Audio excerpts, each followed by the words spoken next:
Alright guys, so here's the pool, all finished.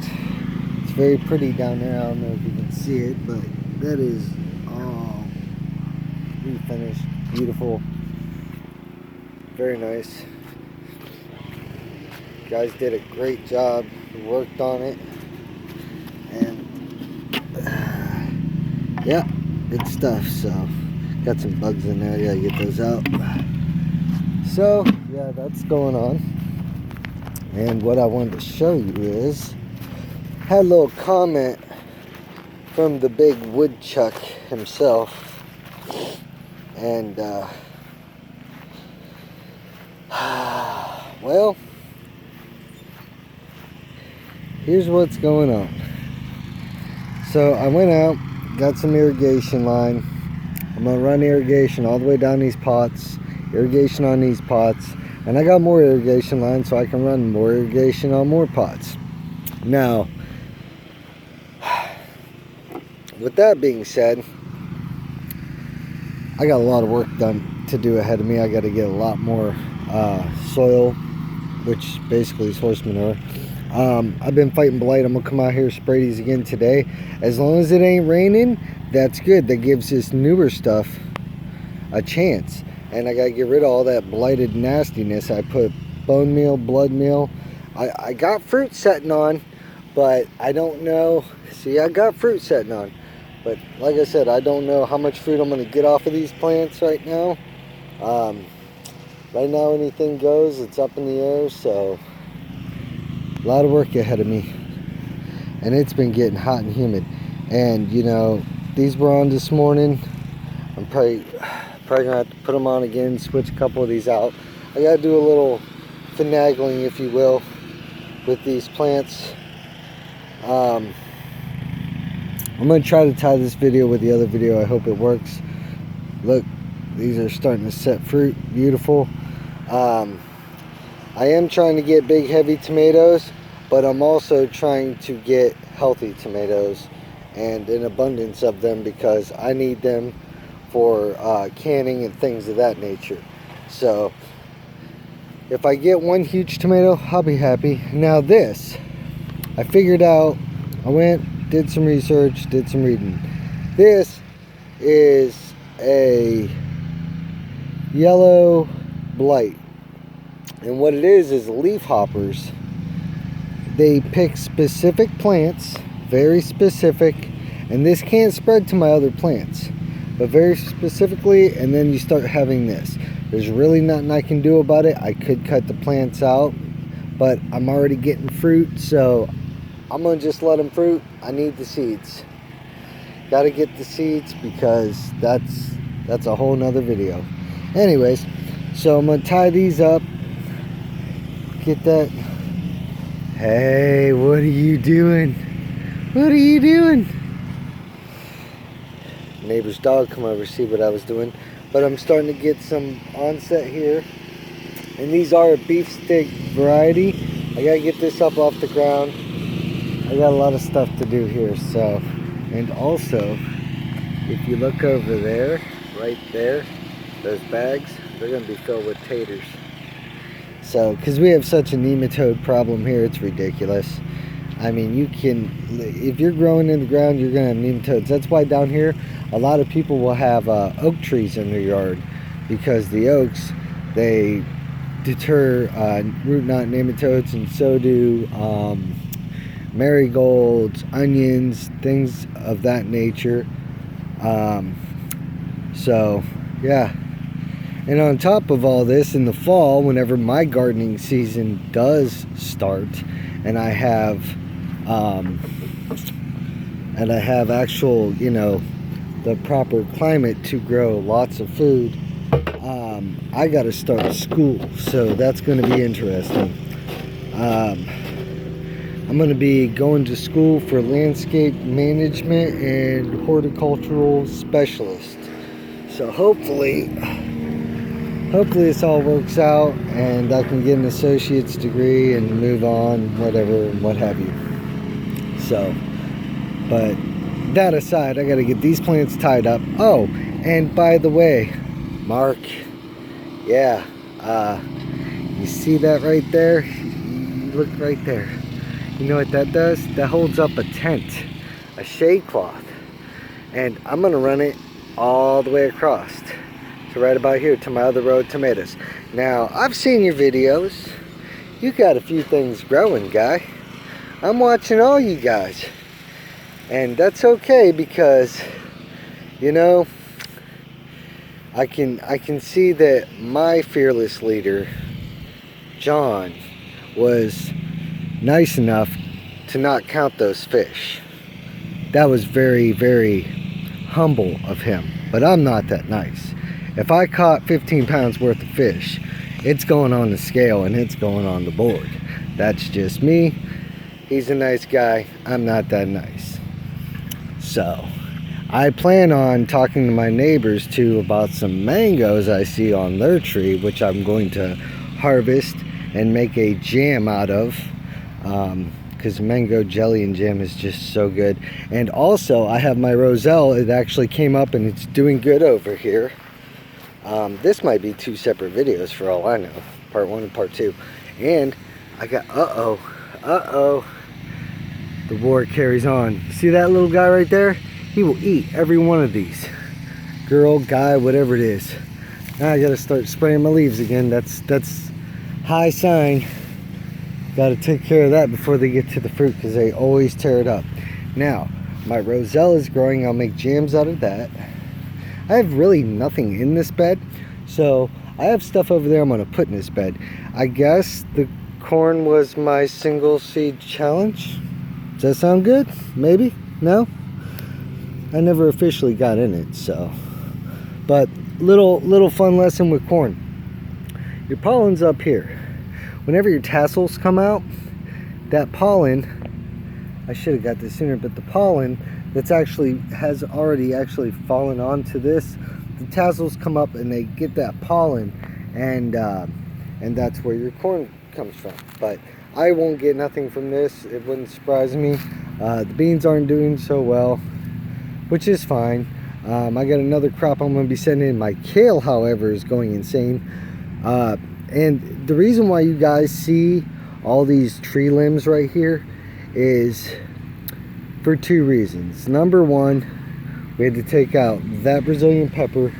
And number 2, you can't burn this tree. You have to set it out to the curb because it is a Brazilian pepper and it's related to poison ivy. And it also has the same oil properties as poison ivy or similar. It's also related to mangoes, and it's also related to almonds, and there's another one I'm forgetting. But yes, it is irritable. If you get sap on you, it can give you rashes and what have you. So you got to put that stuff out to the curb. And as far as my dragon fruit goes, I really don't want to talk about it because all of my fruit actually rotted. So I was like, okay, took a step back, I'll regroup, and I will get that fruit back and some. So I'm just being patient here. I got a little bit of time because everything down here is just fighting against me. Ooh, look, got little baby tomatoes. These are the, oh, what are these? What are these? Are these the bumblebee ones? I don't know. These might be the purple bumblebees. I have to check, but yeah, little tomatoes. Works out, I gotta keep that watered. Onions are doing good. My onion and my tomatillos are doing good. I might actually do a bed of tomatillos. I was thinking about that. All right. Suriname cherries, I got nothing yet. However, I'm excited to show you guys this. Not this. This is going back into dormancy, but it's blooming again as well, so it's a shift. I gotta cut it back. But check this out. I spy with my little eyes something delicious. There's one. Where'd that other one go? Did the birds already get it? Oh man, the birds are getting quick. Uh-oh. That's gonna be a problem. Yeah, there's one over there. Yep, I'm gonna have to really start nabbing these before the birds do because the birds are on it. Yep, it's right up there. I can see it. I might have to get my picker and grab it. Pick some cherries. As As far as everything else goes, the tomatoes over there are doing alright. I just pulled some horn tomato worms off this morning. Everything's been fed blood meal, bone meal. I gotta mow my lawn. I gotta weed eat. It's driving me insane. The mosquitoes are bad because of it. I gotta get a belt fixed, and everything else has just been crazy. So yeah, bear with me.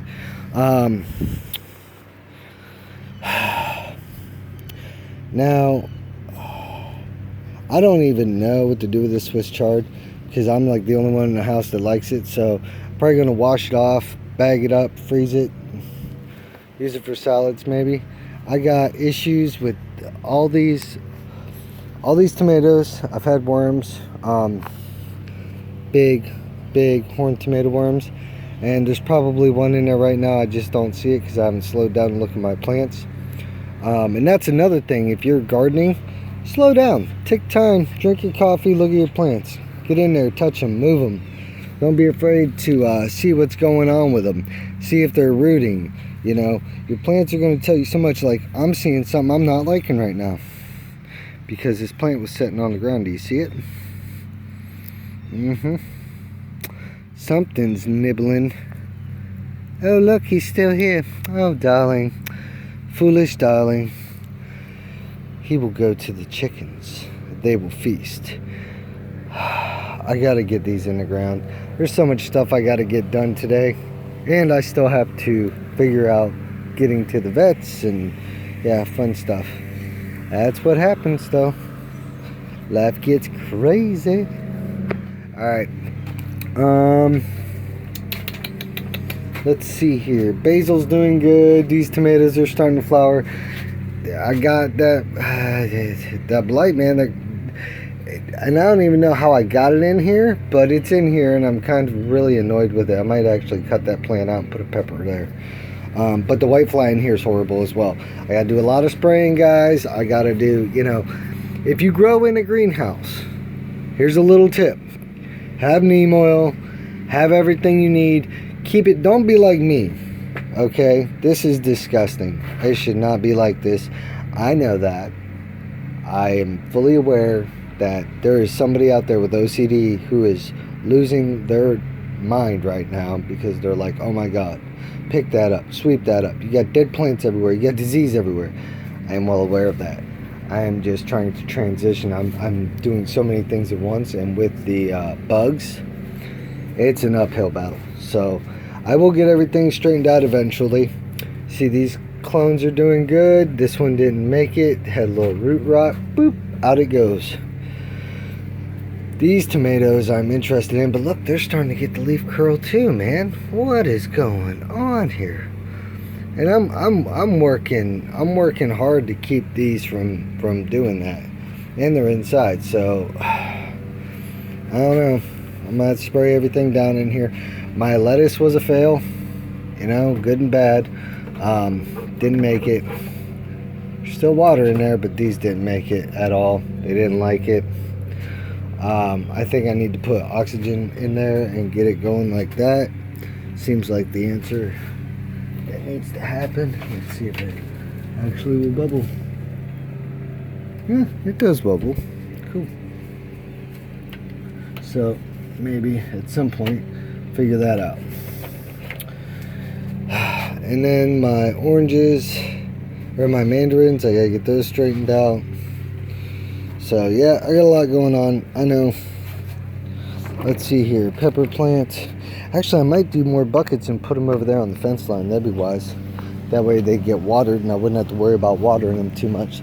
This thing, grow tent tomatoes, I gotta test this, but it's just sitting there right now as a hot mess. I'm just, it's an eyesore at this point. I'm almost ready to just take all the hardware off and chuck it. Get it, chuck it, like would chuck it. But then, moving on. This thing, I'm gonna grow potatoes in.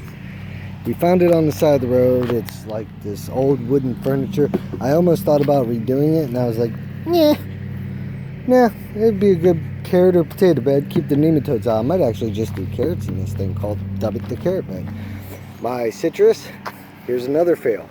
I was trying to graft some stuff with some tape, and you know, not paying attention, not following the proper steps, and that's what happened. It dried out. You learn from your mistakes.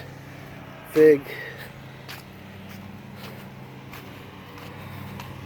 paddle cactus, citrus, sunflowers are doing good.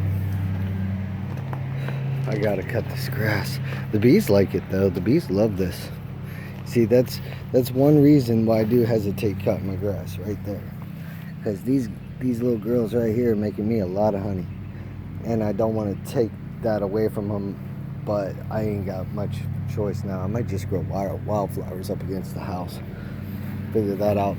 Yeah, so real quick, and before I end this video, because I got too much to do, I cut this tree back, right? Cut it back pretty hard. Growth, growth, growth, growth. I don't know if this is spouting any roots yet. Doesn't feel like it. I might change this up into something else, but it is still growing, so that's a good sign. I might actually cut it back to here. That's what I should do. Just cut it back and be done with it. So, and then I'll just get more growth down here. I need to get mulch on that too. This hasn't sprouted anything yet. Still waiting. I'm going to cut that back too. Maybe that's what it takes. So sometimes you got to cut them back to put them into that shock to hurry up the fruit. And let's show you another one of my failures. And that's what these videos are all about, folks. Failures and successes. Here we see a very unsuccessful graft. I got to take it off there. And a somewhat successful graft, sort of, kind of, because I got some growth. Let me show you. I got a little bit of growth right here, but up here it's starting to die, so I might have to cut that back and give that some more, some more air to get through there. So just learning, folks, just learning, like everybody else in the world. You could be doing this for 80 years and still be learning. That's why I love it so much. And the mango ain't doing much. However, I must admit, I've thought about throwing a nail through it. Throw a nail through it, put it in the shock, and get it growing again. Oh, see this dude right here, this leaf hopper? These guys are the ones that are responsible for that curly leaf virus that I was telling you about, that affects tomatoes so badly. So yeah, that's the culprit, and they're everywhere. Ooh, I'm gonna show you guys my pineapple. I think this bok choy here kind of shades it, but check this little dude out. That's actually a decent sized pineapple. There we go. Get over here. That's a decent sized pineapple right there. Oh, that's a decent sized spiderweb too. So right there. The yuca's growing nice. My carrot's gonna go to seed. I got some beans, tomatoes. I gotta check them all for horned tomato worms because I found one. So if there's one, there's two. If there's two, there's three. If there's three, and so on. So I just gotta keep an eye out for leaves that look like this. And you gotta check your plants more than once a day or once a week. You gotta really look at them, because if you go out 2 days late, these worms will devastate everything. I've seen it, folks. I've experienced it. It's no fun. Okay, and let's see here. That's about it. I might show you this.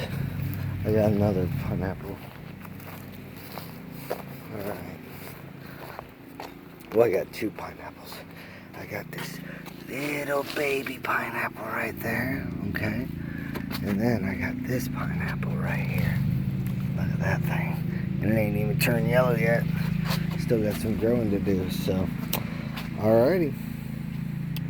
And I got some more, I do more stuff with this, so good stuff. Alright guys, till next time, this is the Tin Can Gardener. If you hadn't joined Shed Wars yet, hurry up, because the end date is approaching us fast. Even, it ain't about winning or losing. Well, maybe it is about winning, but that's besides the point. Seeds aside, you're getting a invaluable amount of knowledge from gardeners, from so many different varieties of terrain and a pest, and like, you know, I'm not gonna have the same pest as, you know, anybody up in far north or anybody far west. However, I might have the same pest as somebody in California, though. That is a possibility. So that's what's going on, guys. And remember, get out there and try to grow something. Even if you live in an apartment, hydroponics is the answer. Alright guys, till next time, Tin Can Gardener out.